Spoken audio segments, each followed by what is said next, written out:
Good morning. We're still at Balmoral car park. What a quiet night it was last night. We were here on our own. The only thing we could hear was the slight river noise from the river. And then this morning some cars started driving past and that woke us up. But what a great stopover. There's May tucked nice in the corner. So today we are going to find a supermarket.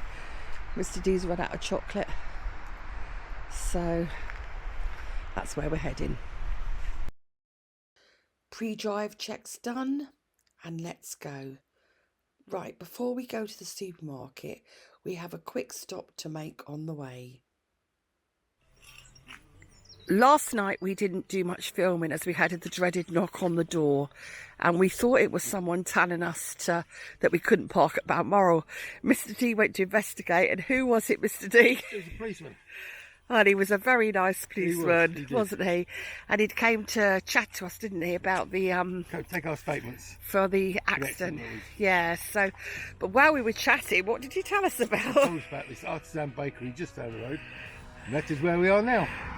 I think we've driven for like 2 minutes.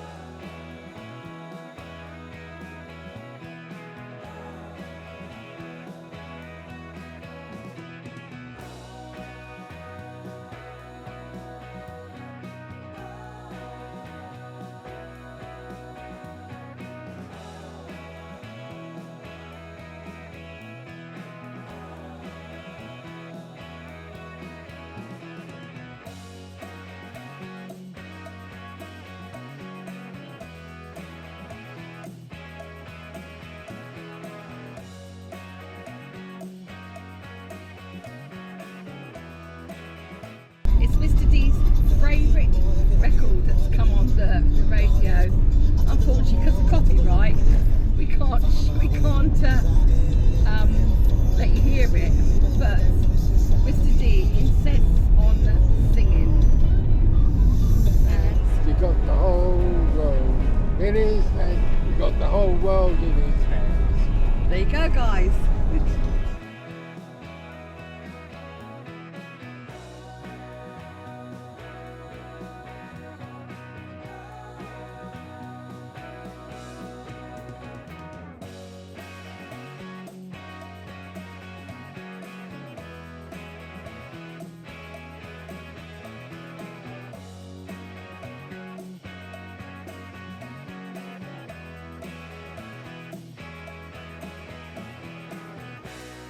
Okay. Good afternoon, folks. So we are in Peterhead at camping Marina Bay, and On the east coast of Scotland. we are indeed. And it's a sort of touring park come residential park. So as you can see behind me, there's some static caravans, and we're parked just up there, plugged into the electric. We thought we deserved a treat, some electric after 4 or 5 days In car parks. in car parks. So we plugged into the electric so we could charge everything up. Because even though we've got 2 solar panels, it's, as you can see, it's a little bit gloomy. So they're not really charging. So we're just having a walk through the statics now to get to the end of the site. See what's up here. We sort of arrived and got all the mundane chores done. Use their facilities, washing machine. Okay, need to do some washing. See what the washing on. Jill's got the washing on. And And now we're going to attempt to fly this drone. So keep watching, guys.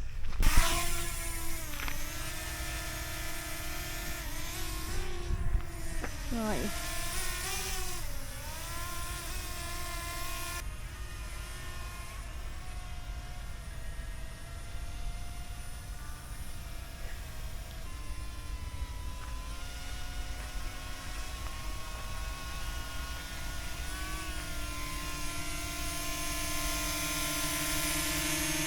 Happy, Mr. D? Yep, happy. Bit more. Bit more practice and a bit more footage.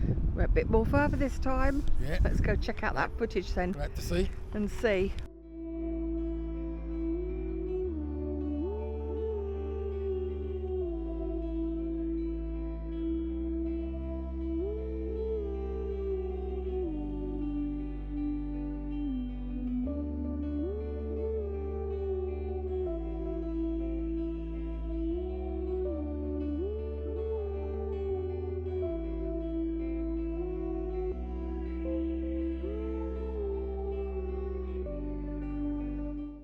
Good morning. Good morning. The sun is out.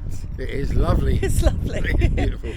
So this morning we are now leaving our park up here at this little site. We're all charged up, everything, and I'm taking Mr. D on a mystery tour. Yes. She's planning where we're going, but I haven't won't told know, him. Just gonna get directions to it. Yeah, so we'll catch you in a while, guys. We'll see you. Right, bye.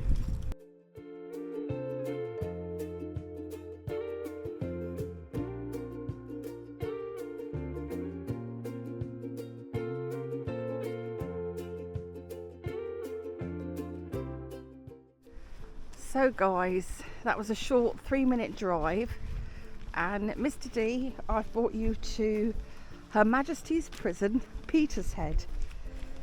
It was a prison in Aberdeenshire, Scotland, where we are, operating from 1888 to 2013, and since June 2016 it now operates as a museum.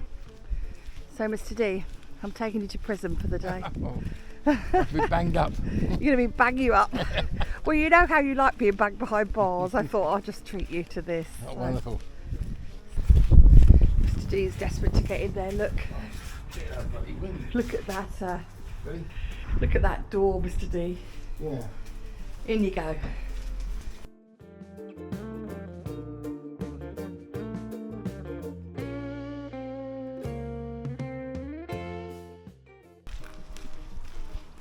Right, let's check this prison out.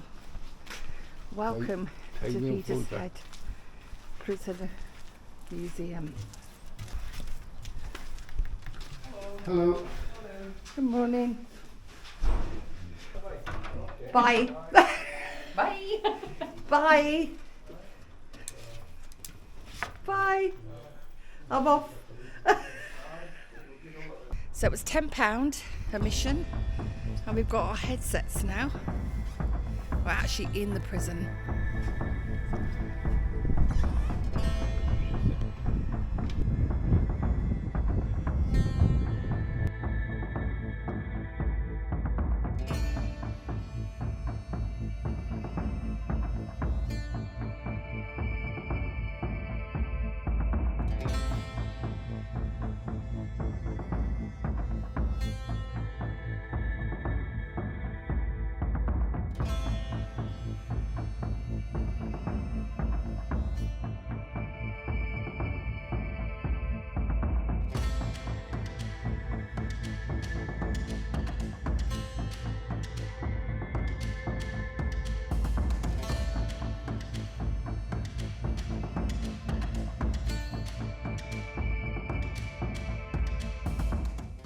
Peterhead Prison was known for its riots, but in 1987, influenced by what was happening in Northern Ireland, the prisoners began to protest, and this was known as the era of the dirty protest. They used to cover their cells in feces and urine, and as you could see from that previous cell and the pictures here, the conditions are not pleasant at all.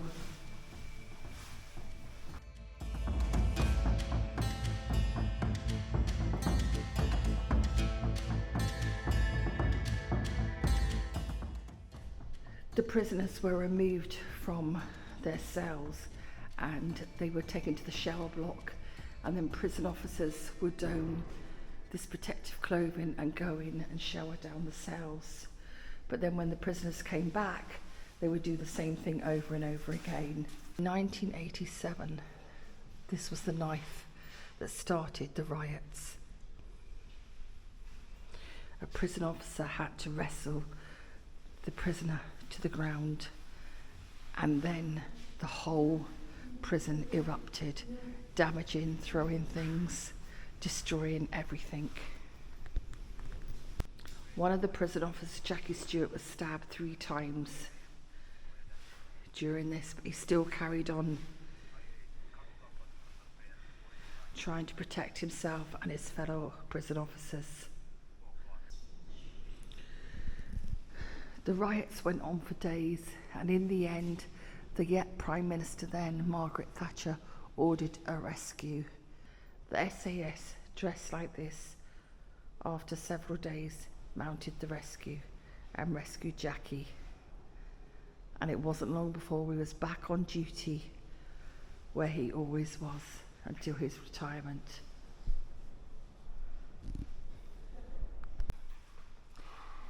It's very quiet here now, but you can imagine back then in 1987 when the riots took place, how noisy it must have been.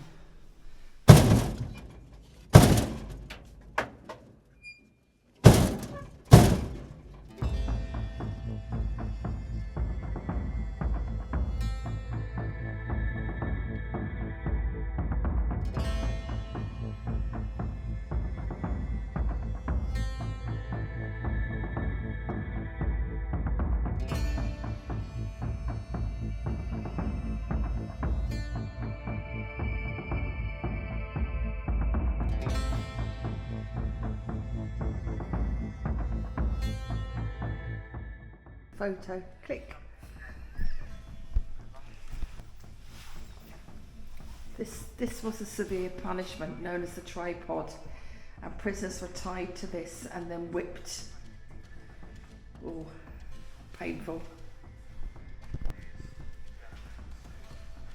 They've just said on my commentary that underclothes were washed once a fortnight. Oh my goodness me. This is a shower block.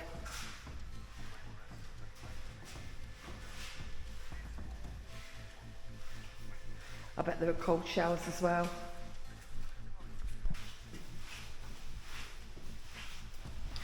This is the gym.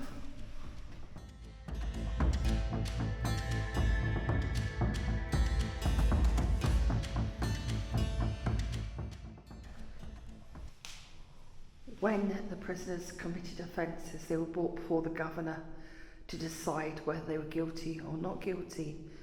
And if they were guilty, they could be sent up to 14 days in segregation block, which is just here. In the early days of segregation, you would have nothing on the walls. You'd have a chamber pot and a bed to lay in. And as times went on, things did improve in segregation, and you were allowed reading materials.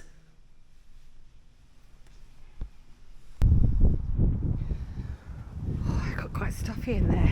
God, I would have never lasted if I was in prison. So I've come out to another courtyard, and this is another of the exercise pens in here. When segregation was still not working for the prisoner to make him still see senses, they were brought around to here, which is a silent cell, a concrete cell with just a concrete bed and a light that was on night and day. Once these doors were shut, no one could hear anything. Prison officers outside couldn't hear the prisoner scream and shout, and he couldn't hear anything from outside.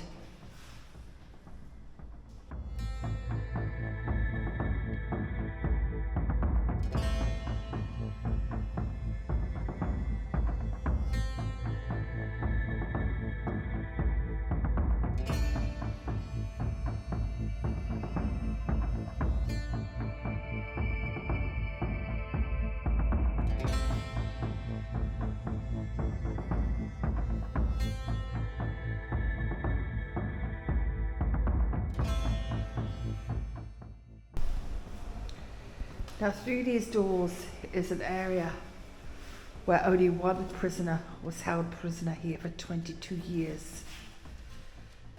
And he was here for 22 years. And no one knows who he is. Well, I don't know at this point who he is. But yeah.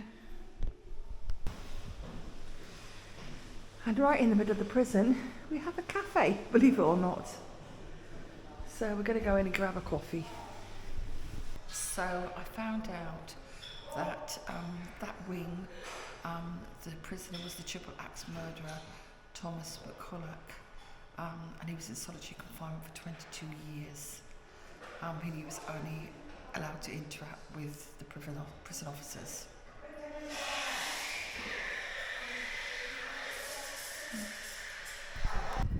So that's us finished. So in July 21, Channel 4 did a television series called The Screw, and that was actually filmed here at the Peterhead Prison. And the sign here, because it was called then Long Marsh Prison, for the TV series. Yeah. So, Mr. D, did you enjoy your surprise? I did, yeah. Yeah, it was very interesting. Yeah. It was very, yeah. It's a bit of a wake up, isn't it? Well, just don't get caught. Just don't get caught. That's it, guys, for this week. Thank you for watching, and if you haven't already subscribed, please consider subscribing and sharing us with any friends you think might be interested in watching our channel. And if you haven't seen these videos, give them a watch. See you next time.